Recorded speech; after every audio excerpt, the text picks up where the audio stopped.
¿Me permiten terciar un Ade- poquito? Adelante. Nosotros decimos voy a entrar como un tercero en concordia, no en discordia, un tercero en concordia. De lo mismo con la palabra recordar. La palabra recordar viene de re, que quiere decir volver, y cordis, corazón. Recordar es volver al corazón. Ahora, reformar quiere decir volver, es un acto místico, es de regreso. Recordar es volver al corazón. Reformar es volver a la forma, volver al origen primordial, volver a la inocencia primordial del conocimiento. Porque en esto se va perdiendo y uno se encuentra encantado a veces por la razón y se olvida del lóbulo de la poesía, del arte, de la bondad, de la amplitud. Reformar es volver a la forma, al principio, a la antesala, al origen primordial del conocimiento, cuando no estaba contaminado por la envidia, cuando no estaba contaminado por el egoísmo, de todo lo que se habló ayer, pero también lo entendemos por esa vía para coincidir con lo que plantea el doctor Pedro. Muchas gracias, doctor. Tiene la mano levantada, doctor Carlos Perola. Gracias, muy buenas tardes a todas y a todos. Eh, Me llama la atención este tema de despegarse personalmente, como entendí que Pedro lo mencionaba, y reflexionar, ¿verdad? Y también lo retoma el doctor Daniel en el sentido de la colectividad, cuando dice, sin ustedes no estoy completo. Bueno, es el momento en que se da la colectividad, porque cuando uno está individualmente, como lo planteaba Pedro, pues estás reflexionando en relación a lo que recibiste. Es decir, este coloquio para mí no termina en el momento en que le den el final. Es decir, uno se queda reflexionando todavía y uno va en el camino 3 días después y dice, "Chin, ¿por qué no le respondí tal cosa o por qué ahora me cae el 20 de aquello que dijeron?" Y este coloquio me parece que, al igual que los otros coloquios, que en algunas partes le llaman asambleas, en otras partes le llaman reuniones, ¿verdad? Y en otros lugares le dicen partido y etcétera. Es decir, hay un diálogo ahí permanente. Y me parece que esto que plantea el doctor Daniel de si ustedes no estoy completo es lo que creo que nos atrae a la pregunta para responderle a Pedro. A Pedro le decía yo aquí abajo, ¿no? Hay seis, entiendo yo, exterminios de la humanidad, ¿verdad? Interpretados en la historia por la Biblia, por diferentes momentos. Y estamos próximos a llegar al séptimo, en donde la humanidad otra vez se vuelve a extinguir y este mundo, ¿verdad? Con el sol, con todo lo que Pedro mencionaba, pues va a volver a tener vida, porque no somos los únicos seres que, que estamos, ¿no? Se queda aquí el germen también de los humanos, de las plantas, de los animales, y vuelven a surgir. Algunos ya no, algunos ya no tienen espacio para este resurgimiento. Y entonces, esa pregunta que hacía Pedro me parece muy interesante, que a pesar de que estamos conscientes de que vamos hacia el exterminio del ser humano y de la vida, ¿verdad? Va a haber tiempo para que resurja. Eso dicen algunos. Y otros, nosotros decimos que hay que pensar en este momento para que no suceda eso, porque de eso estamos conscientes por 6 veces antes. Entonces, esta parte, otra que bien lo menciona el doctor Daniel, me parece que tiene que ver con el asunto del conocimiento, es decir, la aceptación de los diferentes coloquios donde se piensa, donde se discute, donde se propone. No es solamente en la universidad, y yo lo decía, en las asambleas, en el conocimiento desde otra perspectiva. El campesino tiene unos ejemplos de educativos, ¿no? A través de animales, a través de las plantas, a través del tiempo, para enseñarle a uno, ¿verdad? Es otro momento de la universidad de la vida, del Sí, conocimiento, de la epistemología que se genera. Y es ahí donde a mí me parece que está eso que bien decía Daniel, en el sentido de la vida, ¿verdad?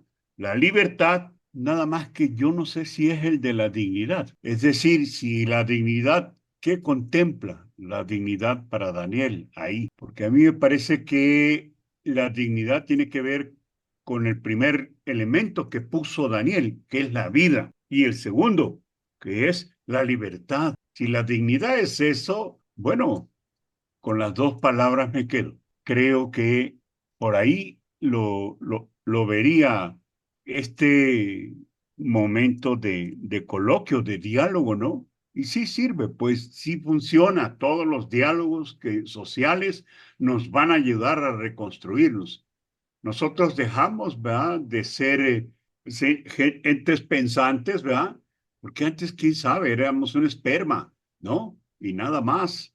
Eh, pero desde el momento en que esto se concibe con dos entes, ¿verdad?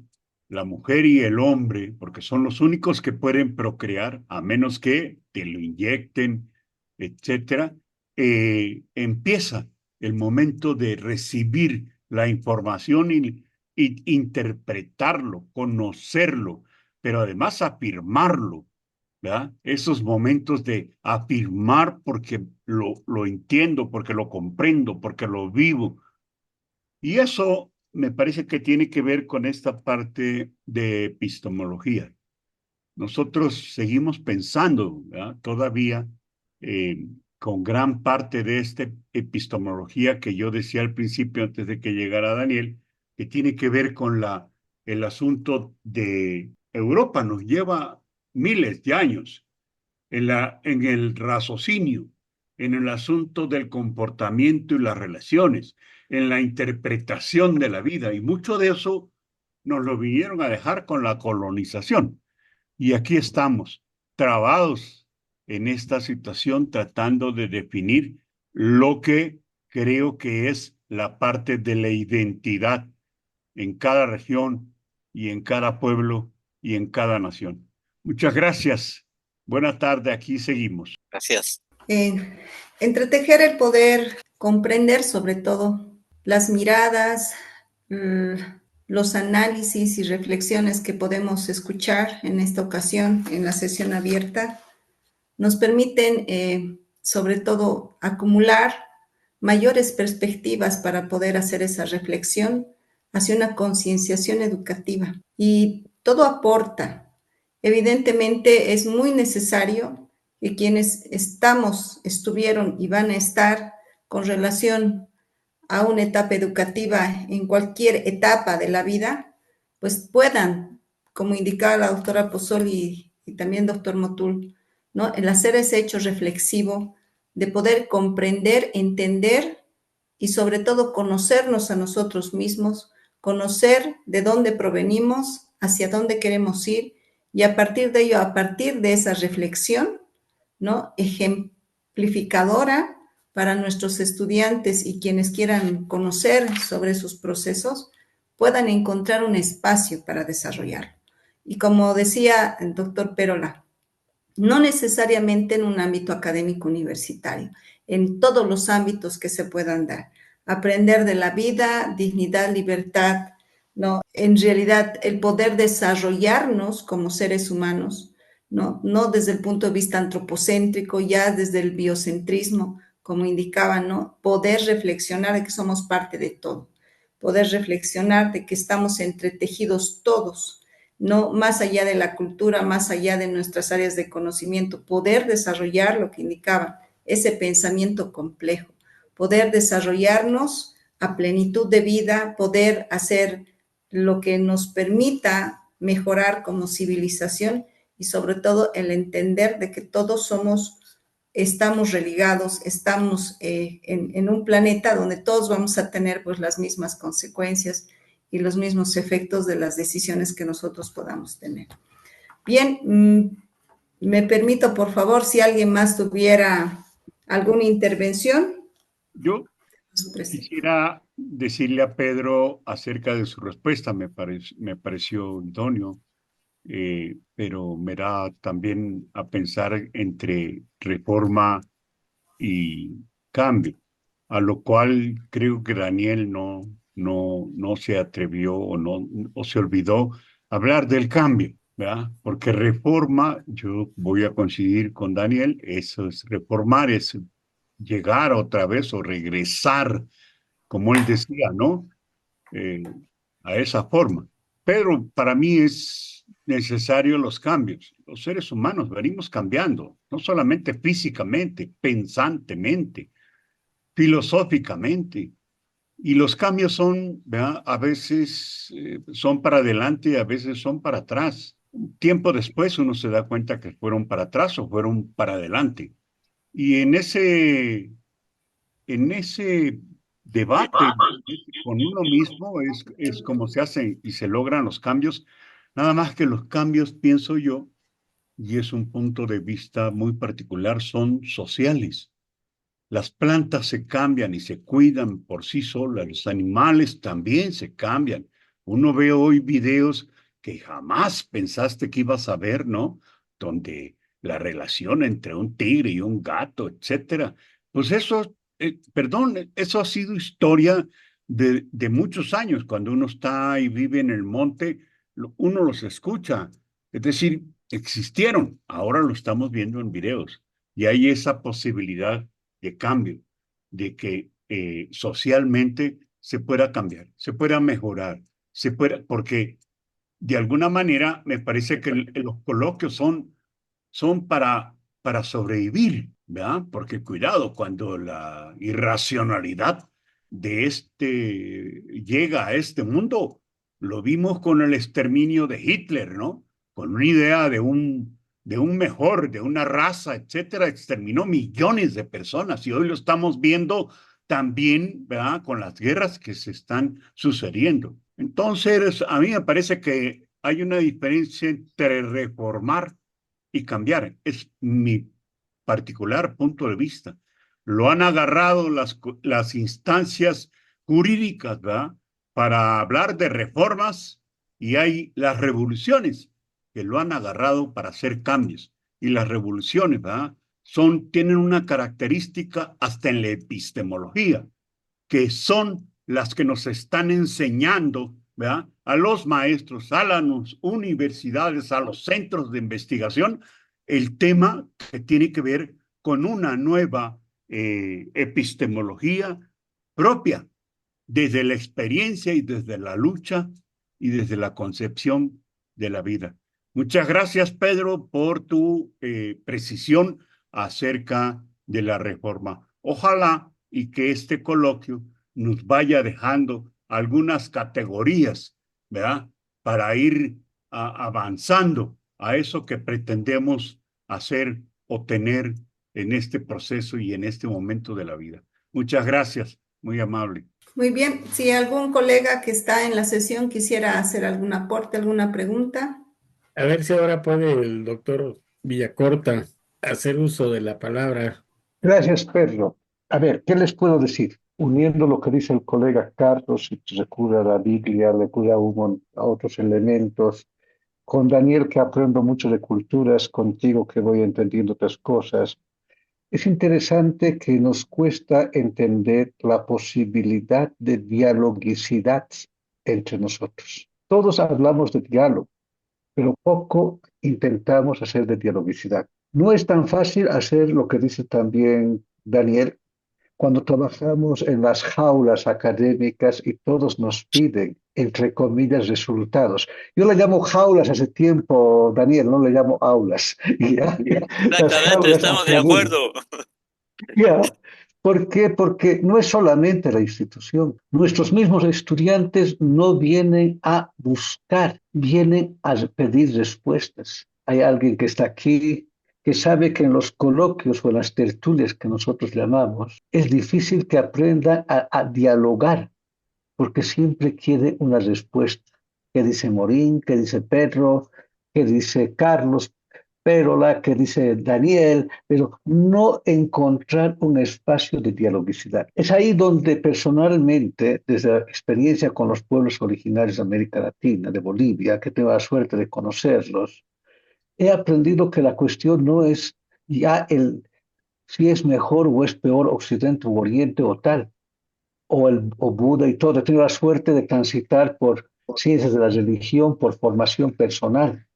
Y he transitado desde lo cristiano, he transitado todo lo que significa la cultura afro en Brasil, porque he vivido en favelas, he conocido en México las expresiones, o sea, he conocido la misma Europa, una serie de cosas. Entonces, la capacidad de dialogicidad creo que es de las pocas cosas que nos pueden llevar a otro tipo de concienciación. Y es ahí donde, por ejemplo, entrar en el espacio bello de la Biblia, para mí bello, pero no la Biblia domesticadora, sino la Biblia que sabe entender los plenilunios, los novilunios, al igual que entender lo que significa, hoy día comentaba con alguien, que aprendí de un viejo aymara cómo por la subida del venado en la montaña yungueña uno sabía si era buen año o mal año. Creo que nosotros académicos en el nivel de concienciación tenemos que aportar con sistematización. Pero una cosa es sistematizar y organizar, entendiendo lo que es, por decir, el efecto mariposa, efecto borboleta.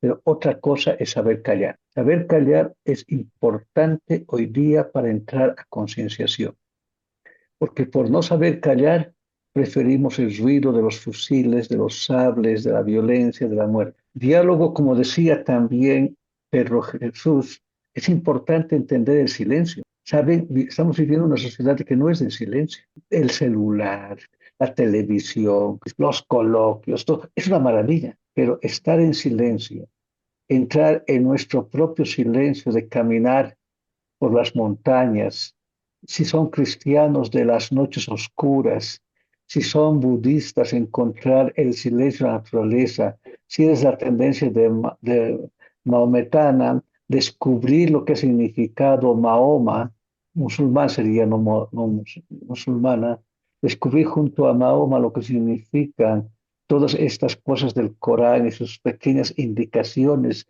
de la repetición para entrar en concentración. ¿Saben? Nos va a ayudar a encontrar nuestra pequeñez. Yo siento que cada vez más aparentamos una grandeza en nuestras grandes soledades.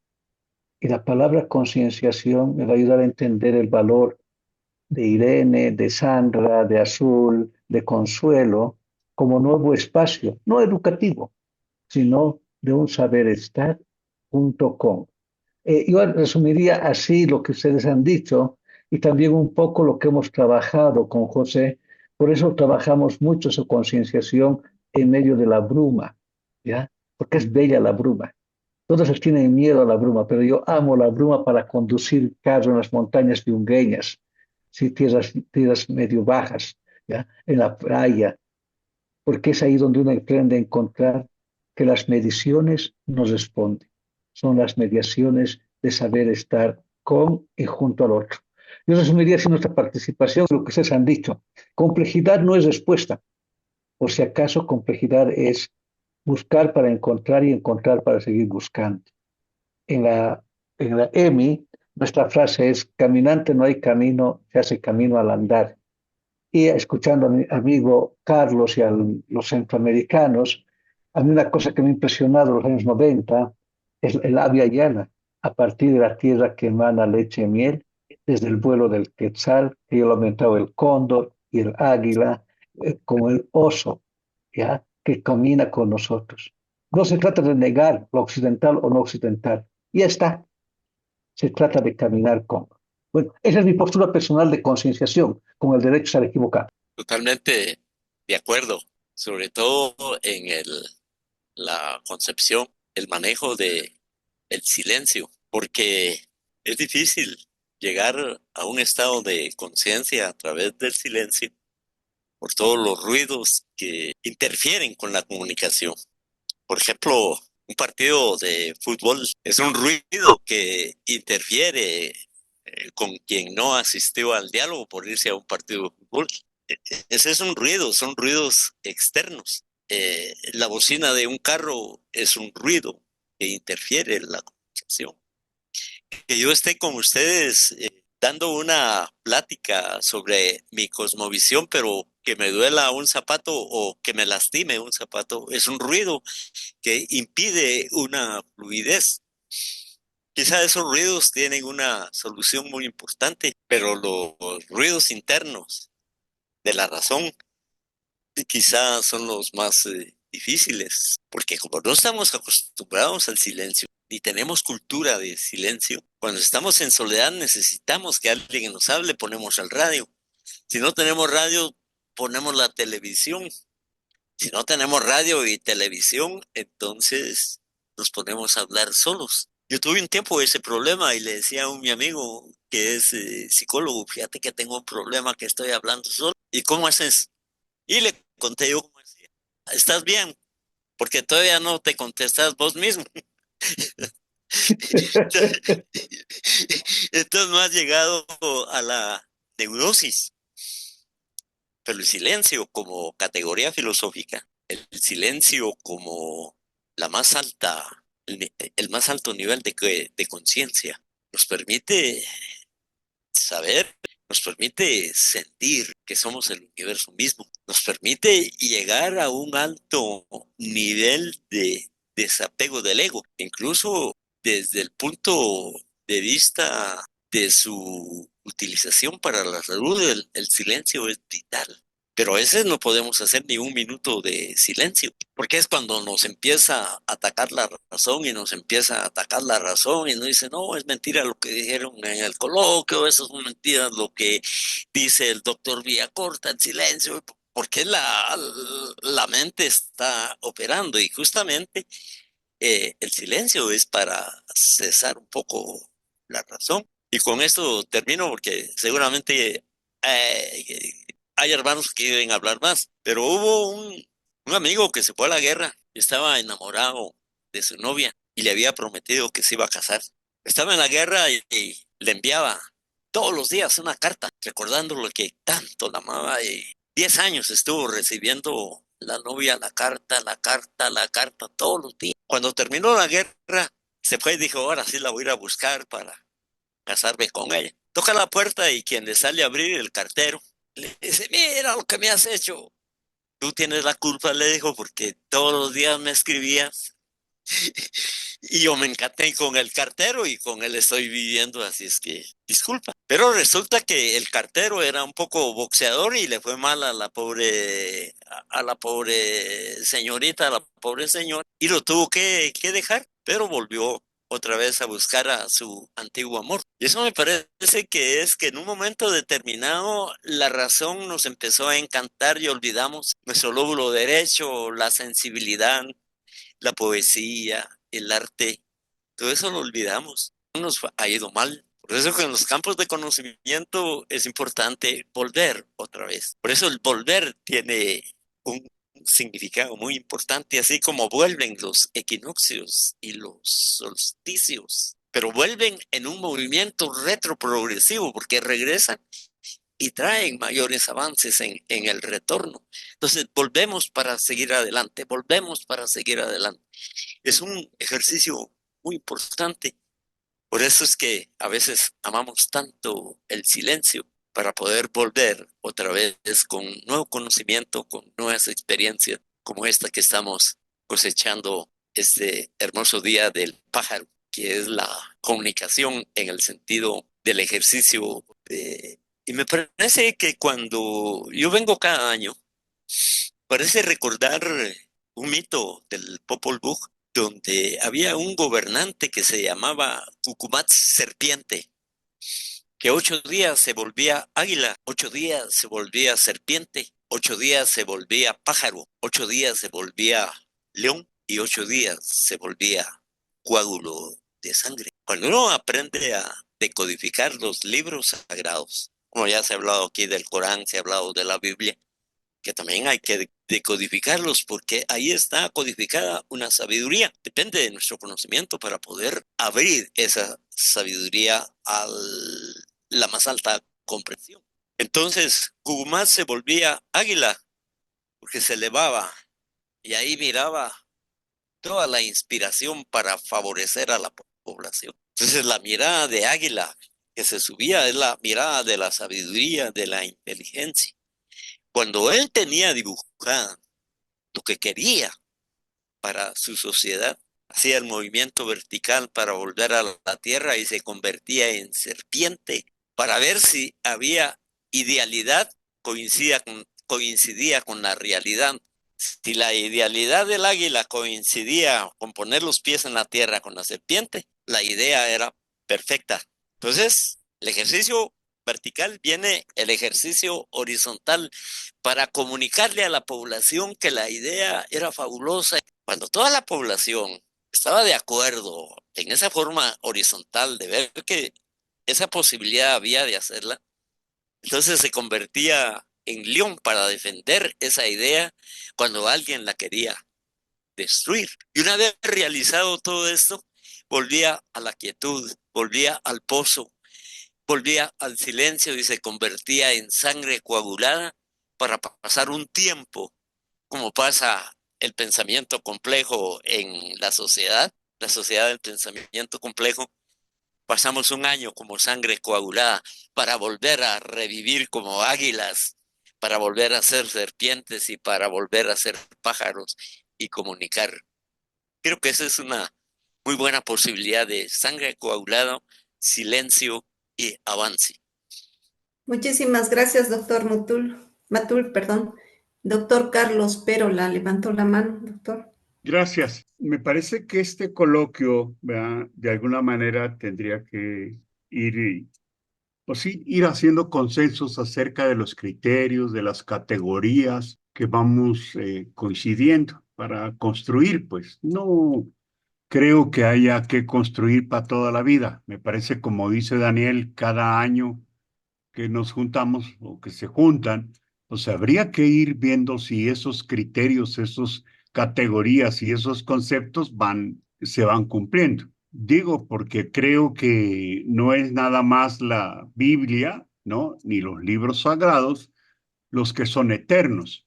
Me parece que nosotros también buscamos también dejar aquí, ¿verdad?, en este paso algo que, si no tiene esa categoría de Biblia o de ese libro, de esos libros, ¿verdad?, y de esta ejemplificación, pues habría que ir diciendo que vamos dejando conocimiento.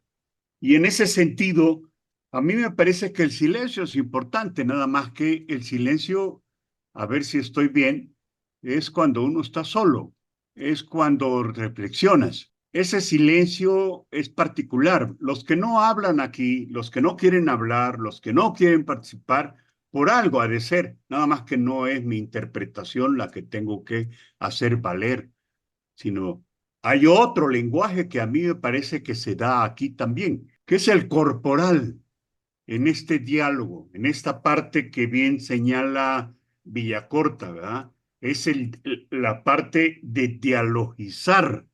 Ahí no, el silencio no lo puedo interpretar. ¿Por qué no hablan los demás? ¿Qué dicen? Y ahí yo puedo interpretar que fulana, sutano está diciendo tal cosa. No, yo estoy muy atento a los gestos y al otro día, a la otra forma de expresarnos, que es el lenguaje corporal. Porque a mí me parece que uno tiene un lenguaje corporal. Los ojos, ¿verdad? Enamoras desde los ojos y sin decir palabras. O a veces con el gesto uno, ¿verdad?, agrada o desagrada. Y entonces a mí me parece que este asunto tiene que ver con algo que busco no utilizar. Yo no descalifico, ¿verdad? Busco no descalificar a nadie. Lo que creo es que existen tensiones creativas y creo que Consuelo me va a entender muy bien. El asunto de las tensiones creativas es algo que tiene una contradicción, pero que tiene que tener un arreglo con el medio ambiente, con la forma de ver la vida, con la forma de ver la vida para explotar el medio ambiente también y para relacionarse socialmente. Entonces, estas tensiones creativas pueden ser los desacuerdos, o como bien decía Villacorta, ¿verdad? Eso no vale. Bueno, yo digo, para no confrontarnos en estos criterios y en estas categorías, a mí me parece que habría que usar aquello que no nos lleve a la confrontación, pero sí a la creatividad. Y en esa creatividad, a mí me parece que Consuelo nos podría dar mejores ejemplos de este concepto y esta categoría que creo que les ha servido para un pueblo que tiene indígenas y que tiene no indígenas, como es Bolivia. Este asunto de las tensiones creativas, ¿verdad? En donde tiene contradicciones, pero hay que sobrevivir, hay que arreglárnosla para saber estar en este mismo espacio. Aquellos que no vemos de igual manera la forma que tenemos de relacionarnos. Yo diría que, y lo dejo ahí, pues esta situación de el silencio, ¿verdad? Las tensiones creativas y los lenguajes corporales y la posibilidad de afinar criterios, conceptos, categorías que nos permitan ir creciendo. Y eso, como lo decía y termino diciendo, no necesariamente van a regir toda la vida. Somos dialécticos, la vida es dialéctica, el ser humano es dialéctico y tiene que estar cambiando constantemente, sobreviviendo en este medio ambiente y en estas relaciones sociales y políticas, ¿verdad? Muchas gracias, Consuelo, Pedro y a todos los demás. Muchísimas gracias, doctor. Tensiones creativas, si no existe adaptación, se puede volver solamente tensión. Entonces, el poder, a partir de la dignidad, respetar al otro, tratar de comprender, a partir de los lenguajes no verbales, el silencio, el lenguaje corporal, los imaginarios, ¿no? Todas esas cosas que nos construyen como seres humanos, el poder escuchar al otro, como indicaba, no solamente como el diálogo, ¿no? Sino el hecho de poder compartir, comprender, escuchar, respetar al otro, y como decía el doctor Matul, ¿no? Sin el otro no somos. Entonces, si nosotros podemos encontrar ese punto de entendimiento y comprensión y poderlo replicar, no solamente decirlo como teoría, sino vivirlo, ejemplificarlo, vamos a nosotros generar una nueva forma de comunicación, una nueva forma de comprender, una nueva forma para poder expresar lo que sentimos y lo que pensamos. Entonces, a partir de ello, adaptarnos, tener equilibrio, y como decía también el doctor Ovalle, ¿no? Somos potenciales de muchas cosas, pero potenciar lo que nos va a ayudar a todos en ese biocentrismo, ¿no? A todos y para todos. Entonces, cuando nosotros empezamos a comprender que no somos nada sin el otro, viviente y no viviente, entonces hemos encontrado de alguna manera ese silencio que nos da paz, ¿no? Ya no estamos en esa tensión de discusión, sino estamos en esa tensión creativa, ¿no? De escuchar, comprender y aprender. Y es realmente muy hermoso poder escuchar, alimentarse, entender, comprender varias formas de ver la vida, varias expresiones de vida, porque cada uno de nosotros somos la construcción de todas nuestras experiencias. Entonces, cuando uno escucha al otro, está aprendiendo de esas experiencias. Entonces, podemos encontrar en eso paz y silencio, ¿no? Tranquilidad y saber que todo va a estar bien, que todo va a estar como debe ser, porque hay personas que nos guían, como ustedes, doctores. Habemos también jóvenes que estamos incursionando, y por supuesto que va a haber también otra generación que va a escuchar todo lo que ustedes indican y dejan para siempre. Se está grabando esta sesión y van a ser charlas inspiradoras para nuevas generaciones, y por mi parte es un honor no poder escuchar, conocerlos, leerlos, y pues es magnífico tener este espacio. ¿no? Que no necesariamente está dentro de un proceso o una institución académica, sino en ese diálogo de libertad de poder expresarnos y sobre todo comunicarnos de extremo a extremo. Y eso es invaluable. No somos seres humanos sintientes, nos podemos equivocar, aprendemos de esos errores, pero ahí está el valor, ¿no? El valor de ser diferentes y el poder entender a partir de esas diferencias, ¿no? Esa tensión creativa. Y como usted indicaba, es importante poder hacer conclusiones y poder rescatar que hemos dicho todo este proceso de coloquio, ¿no? Y se puede rescatar en la sesión de hoy y pues de eso nos va a hablar, ¿no es cierto?, nuestra relatora en su momento. Nos toca trabajar, nos toca seguir llevando, ¿no es cierto? Como decía el doctor Villacorta, no hay un camino, sino vamos haciendo camino. Como usted, doctor, indicaba, cambiamos todo el tiempo.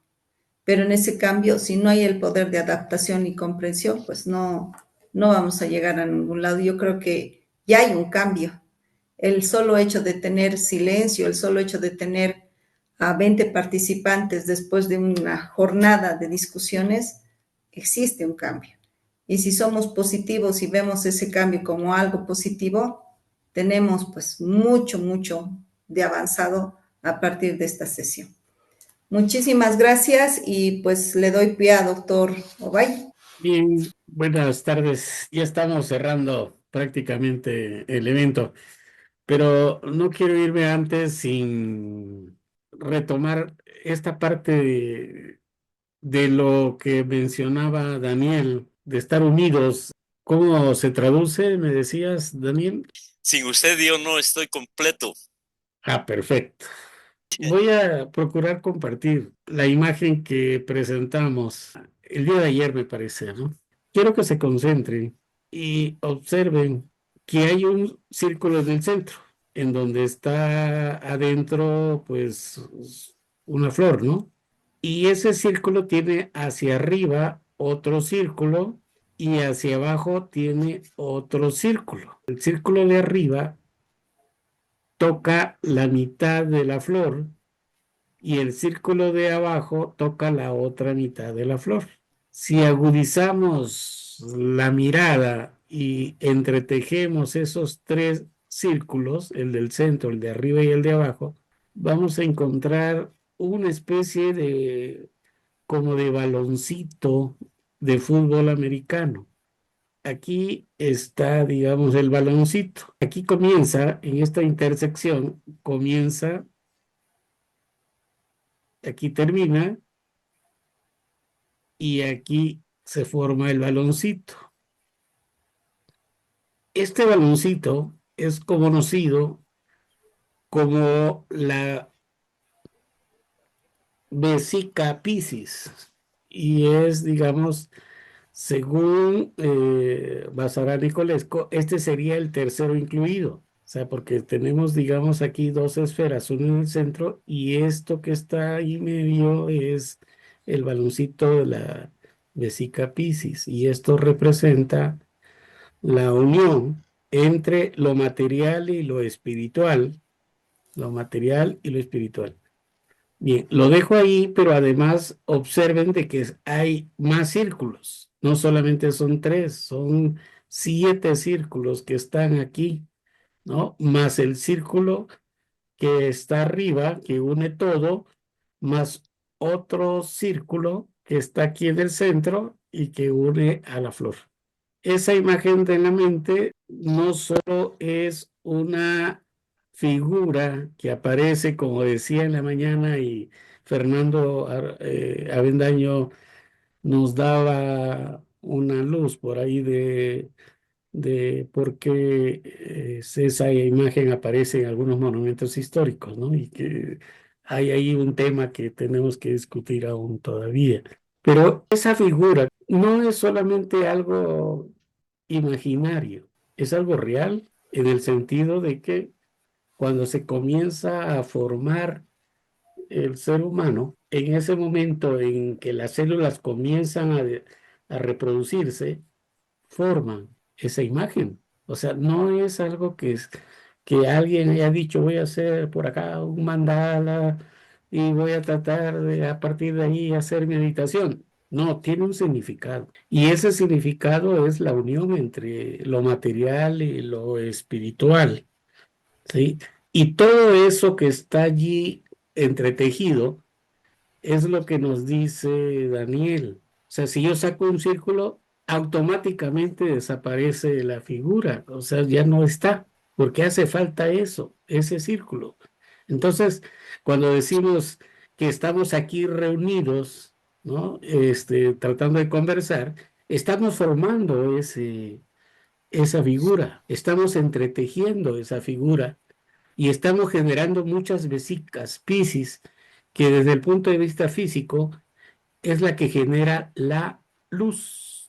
Entonces tenemos aquí pues unas lumbreras, ¿no? O sea, cuando nos reunimos y nos conversamos, estamos expandiendo mucha luz entre nosotros, ¿sí? Y eso es lo que nos hace sentir un estado de armonía, un estado de acercamiento entre nosotros, poder decir lo que sientes, lo que piensas, y como bien dice Daniel, donde mi pensamiento y mi corazón, donde mi mente y mi corazón se están uniendo en este transcurso y estoy sacando lo que siento y lo que pienso. Con esto quiero, digamos, ir cerrando que en este coloquio pues hemos llegado, digamos, ya a un punto en donde nos vamos a ese silencio, pero ojo, cuando se dice silencio no es el silencio de estar callado, de no hablar, ¿no? Se habla del silencio en función de detener, o por lo menos mentalmente, evitar el ruido, ¿no? O sea, calmarse, o sea, evitar ese ruido para poder entonces entrar en un estado de meditación. Puedo llegar a alcanzar de alguna manera lo que se llama como la sabiduría, porque todo el conocimiento adquirido me va a permitir llegar a ese plano. El silencio es la puerta de la sabiduría.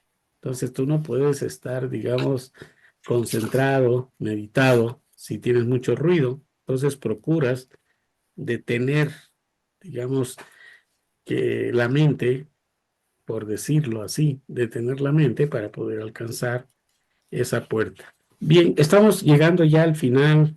Agradezco mucho. Parece que Fernando quiere hablar. Me parece muy interesante el silencio.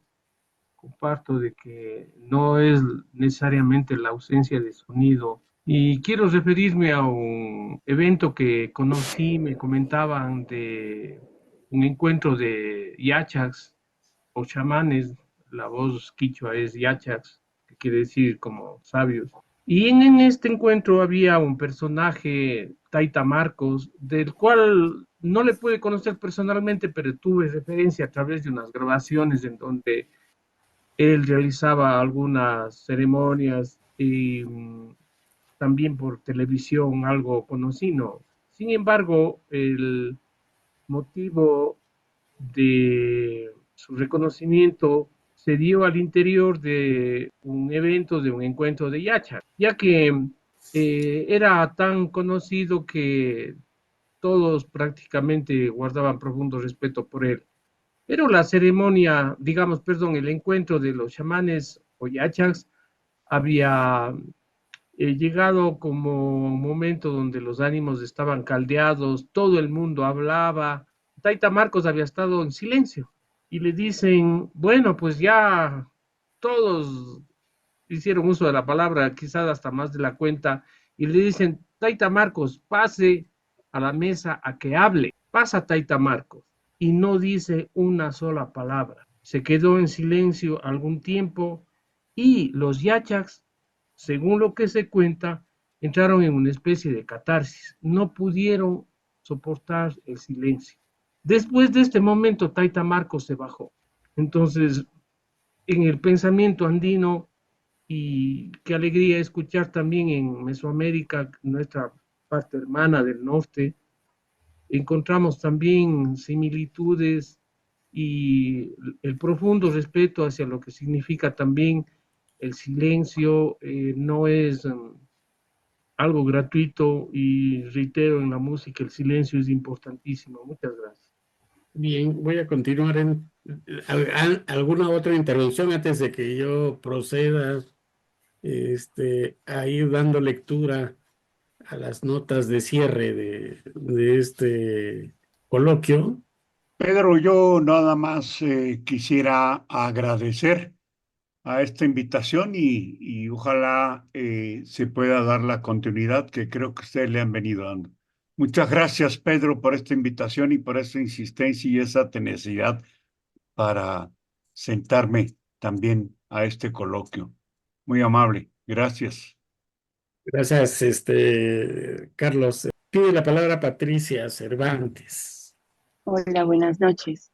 Bueno, yo quería de pronto también pensar en que se han tratado diferentes tipos de silencio en la conversación, pero hay una cosa de la que tal vez no se ha hablado y es precisamente cómo llegar al silencio, porque creo que precisamente poder estar con uno mismo, poder disfrutar de el silencio y la escucha, porque es la escucha del universo y la conexión, no sé, con el aire, con las montañas, con los animales que pueden estar por allí, como la sensibilización hacia lo otro que nos rodea. También es un reto. Y creo que de todo lo que precisamente se ha hablado, eh, en cómo estamos inmersos en un mundo lleno de ruido, en un mundo lleno de distracciones, eh, que nos lleva a evadir. Todo el tiempo estamos evadiendo en los procesos de sí mismos, de autopercepción, de autorreconocimiento, de lo que nos constituye como sujetos desde nuestros contextos y desde nuestras historias. Simplemente nos expulsa. Entonces estamos acostumbrados a la expulsión.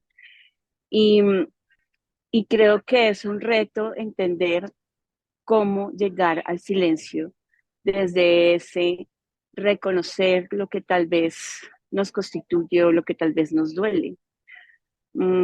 Pensaba precisamente en estos procesos que se dan desde el campo de las artes, que los estudiantes finalmente se acercan a reconocer tal vez aquello a lo que huyen o tal vez aquello que no les permite poder encontrarse a sí mismos porque puede ser el dolor que está meditado, que está mediando, que está interfiriendo, que no le permite tener una relación con la vida. Entonces, ¿cómo sosegar esa voz si no hacemos un reconocimiento de lo que me pasa y lo que pasa en la academia y lo que pasa en la vida misma, en la cotidianidad? Es que estamos siendo expulsados de nosotros mismos. Agradeciendo mucho este espacio muy importante, las reflexiones que hemos escuchado hasta el momento. Bien, ya no hay alguna otra intervención. Me tocaría tratar de ir cerrando con respecto a las perspectivas que se pueden extraer de todas las ponencias, de las conferencias. Vamos a ir mesa por mesa. En la mesa número 1, de alguna manera se hablaban de ciertas perspectivas relacionadas a temas como la construcción de valores universales, donde se señalaba que urge de alguna manera un enfoque basado en la ética, la solidaridad y la fraternidad para superar la dinámica de codicia y las divisiones globales. La academia debe de tener puentes con la sociedad para fomentar esperanza y autonomía, particularmente en el sur global. Hablábamos también de la reparación desde la transdisciplinariedad. Y en ese sentido, en el ámbito humano y no humano, se planteaba una articulación metodológica creativa que integre arte, ciencia y filosofía para abordar conflictos ecológicos y culturales. Es necesario, de alguna manera, la intervención contra la violencia, crear observatorios y plataformas que aborden la violencia simbólica y de género, promoviendo la equidad y la paz desde espacios educativos y comunitarios, enfrentar prácticas culturales opresivas mediante el diálogo respetuoso que incorpore las perspectivas de derecho humano. Es necesaria, pues, entonces, la reforma también de la corrupción sistémica. Se requiere un enfoque transdisciplinario para combatir la corrupción con modelos analíticos como el de la pertubiosis y el uso de estructuras disipativas que establezcan el orden ético y social. En síntesis, se destacan desde diversos enfoques abordar problemas transversales de la humanidad, ofreciendo rutas de acción prospectivas para enfrentar complejidades contemporáneas. En cuanto a la mesa 2, las ponencias apuntaron hacia el futuro, donde la transdisciplinariedad se convierte en una herramienta fundamental para afrontar los retos del siglo XXI. Las perspectivas prometedoras deben de incluir el regreso a lo local y lo comunitario. En ese sentido, revalorización de las prácticas locales y ancestrales como modelos sostenibles que pueden ser explicados y adaptados a distintos contextos éticos integrales en donde se promocione la conciencia ecológica y bioética que guíe tanto las decisiones tecnológicas como las sociales, poniendo el bien común por encima del lucro. Arte y cultura como catalizadores del cambio, utilizar expresiones culturales y artísticas para fomentar la resiliencia comunitaria, la autoafirmación identitaria y la transformación social. Se hablaba también de la transformación de paradigmas migratorios. Es necesario reinterpretar la integración no solo como problema social, sino también como un retorno al espíritu nómada y un fenómeno complejo que requiere enfoques integradores y humanitarios. Con respecto a la tecnología con responsabilidad, habría que aprovechar los avances tecnológicos como la inteligencia artificial y el diseño, asegurando su alineación con valores éticos, equidad y sostenibilidad. En conjunto, estas propuestas ofrecen una visión alternativa y esperanzadora para enfrentar la crisis sistémica global mediante enfoques integradores que revaloricen tanto lo humano como lo natural. En cuanto a la tercera mesa, se hablaba de proponer que el pensamiento complejo como un enfoque transversal para abordar la educación desde una perspectiva integradora y adaptativa. Asimismo, en cuanto a la pluralidad y transdisciplinariedad, es importante tomar en cuenta la diversidad cultural y la conexión entre disciplinas para enriquecer el aprendizaje. En relación a la ética y los valores, la centralidad de la ética en la educación como herramienta contra la corrupción y para la construcción de una sociedad más justa. Respecto a las innovaciones pedagógicas, existen propuestas de metodologías educativas que responden a la complejidad del contexto global y local.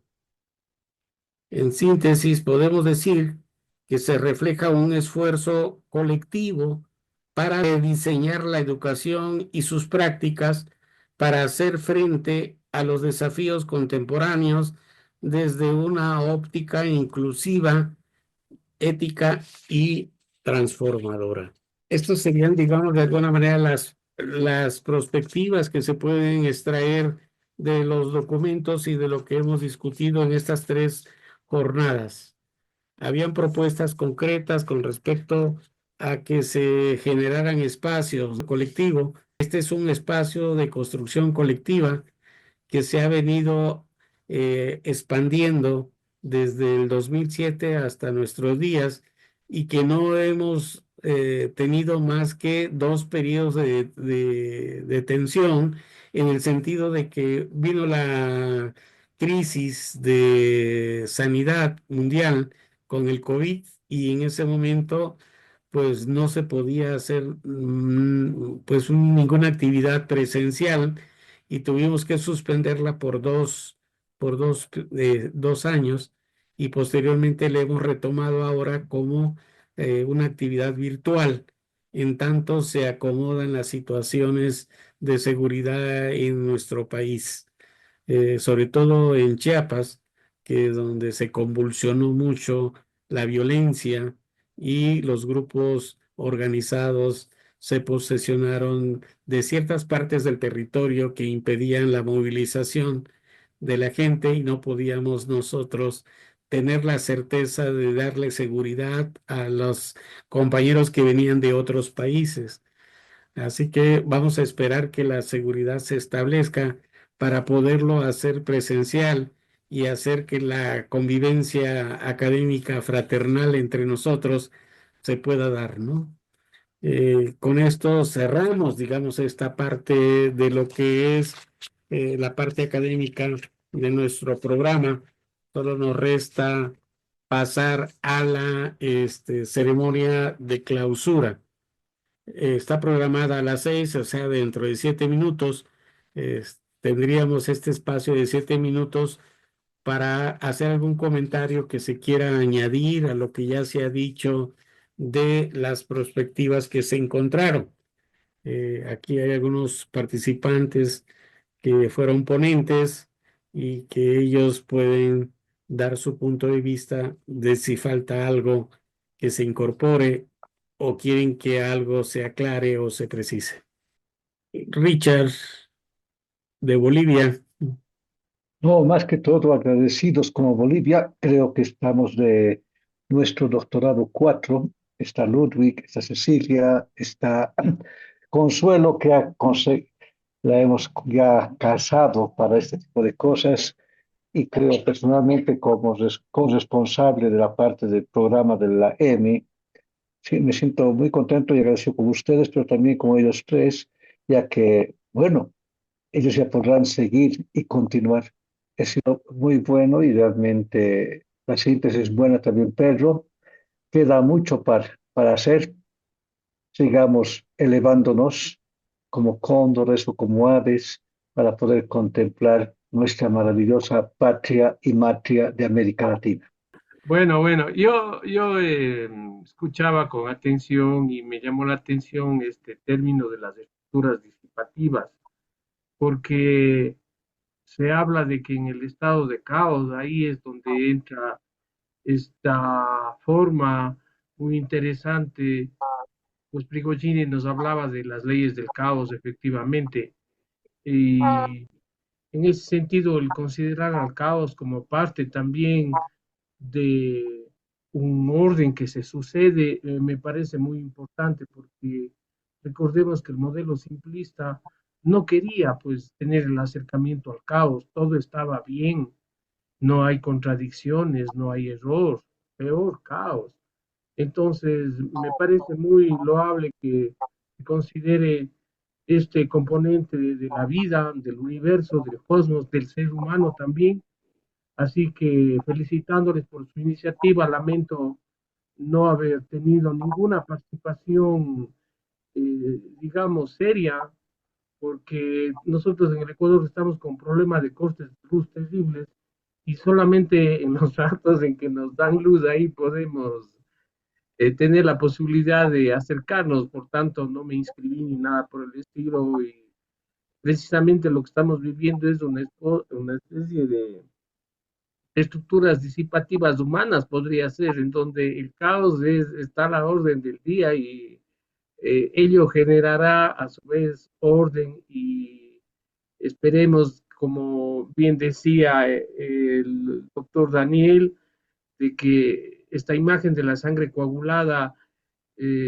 podamos mantenerla en nuestro corazón. Ludwig, tenéis el uso de la palabra. Sí, doctor, muchas gracias. Me han gustado mucho las conclusiones que usted ha relatado, em, revisando todo lo que se ha hablado en este coloquio. Yo aquí en Bolivia y en la EMI, en el doctorado, planteo algunas preocupaciones que quiero amplificarlas en esta oportunidad. Lo que se ha dicho en este coloquio son cosas muy, muy importantes, eh, hasta trascendentales, yo diría. El gran problema que yo veo, y seguramente si hay la oportunidad yo trabajaré en una respuesta al respecto, es qué hacer con el conocimiento tan importante. Si esto no tiene una incidencia notable en algunos espacios que transformen la realidad, se queda en un gran ejercicio intelectual, espiritual, en el que podemos aplicar tan bonitos principios que nos han compartido, por ejemplo, en la tarde de hoy sobre Centroamérica, los mayas, etcétera. ¿No? Y aquí tenemos igual una diversidad enorme de pueblos originarios que aleccionan sobre el valor de la vida. Pero si eso no tiene un canal para empezar a trabajar elementos de incidencia, y seguramente ahí habría que revisar la relación academia, formas de gobierno, formas de Estado. Ahí, por supuesto, tengo mucho cuidado en utilizar la categoría Estado y la categoría gobierno, porque generalmente son concebidas como dominación. Bueno, el tema es, lo que quiero decir es que tendríamos que revisar, pensar algunos canales de incidencia ¿no? Ante los grandes problemas que tenemos hoy en el planeta. Algo deberíamos hacer. Está muy bien, yo creo, todos estos análisis, todos estos estudios, aproximaciones, etcétera, etcétera, pero si no tienen una escala de aplicación, yo la verdad veo que se quedan en eso, en un ejercicio intelectual, espiritual, y ya. Bueno, no tengo la respuesta de cómo hacer lo que hacer, no tengo, la verdad. Quisiera plantearme yo como un desafío para trabajar alguna respuesta en el próximo coloquio, por supuesto, si hay la oportunidad de hacerlo. Muchas gracias por haber participado y aprendido muchísimo estos 3 días de todos ustedes. Está sin micrófono. Tienes la palabra, Rosvita. Hola, buenas tardes. Un poco me sumé un poco tarde, pero bueno, estos 2 días han sido muy enriquecedores.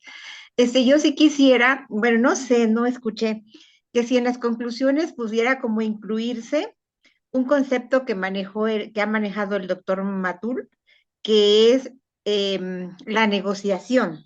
Es un concepto que creo que debe permear todas las propuestas que tenemos ahí, la negociación en la gestión o en la escala de aplicación, como se acaba de decir ahora, ¿no? Creo que puede ser un principio que tiene que ser un concepto transversal a todas las propuestas, ¿no? Negociación en la gestión o en la escala de aplicación. Gracias, Pedro, por todo y por la oportunidad de estar ahora aquí. ¿Alguien más que desee hacer uso de la palabra? Está Rubén Gómez Sánchez Soto. Sí, así es. Pedro, muchísimas gracias y estoy de acuerdo con lo que señaló Ludwig, igualmente con Rosvita en el sentido de que debemos lograr de que el pensamiento complejo, que es algo tan filosófico y de tanto impacto, aterrice en el mundo real en el sentido, y por esa razón que en la propuesta planteé del hecho de que nos permita diseñar políticas públicas, porque lo que digamos así, las políticas públicas son la herramienta, el instrumento fundamental de la gobernanza. Y en la gobernanza, evidentemente, nos interesa que los estados nuestros mejoren esos resultados de la gobernanza, porque eso va a generar desarrollo, ¿no? Entonces, evidentemente que la educación en general tiene que ser analizada bajo el pensamiento complejo, pero lo que sí debe dar resultados en el tema de políticas públicas. Y esa es mi sugerencia al respecto, estimado Pedro y amigos, que lo que yo quería transmitir. Y ya tomamos nota, Rubén, para que se incluya esa parte. Eh, yo sí, antes de continuar, les recuerdo, el pensamiento complejo es pues nuestro estilo de vida. Todas nuestras acciones tienen que estar desde esa mirada del pensamiento complejo. Entonces tenemos que reformar esa forma de organizar nuestras ideas, nuestros pensamientos y aterrizarlos en, como dicen los zapatistas, en nuestra propia trinchera. O sea, porque no podemos abarcar todo. Si estamos en el plano educativo, desde ahí. Si estamos en el plano político, desde ahí. Si estamos en la administración pública, desde ahí. O sea, desde la trinchera en que estemos, nuestro estilo de vida comienza allí donde estamos, ¿no?